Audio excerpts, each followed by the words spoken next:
Jesus, son of Mary.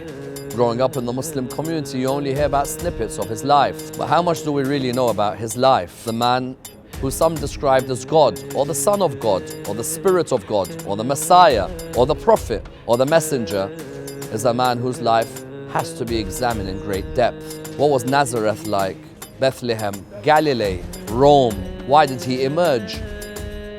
How did the Jewish scholars view him? And how about those who came after him? Did they portray him in the best of lights? Or did they even seek to present an image that suited their worldview? What about the end of time and the messianic role that Christ has? Join me every night as we examine the life and lessons from arguably the most important figure in human history. Live and exclusively every night in the holy month of Ramadan at 7 p.m. London on Imam Hussein TV.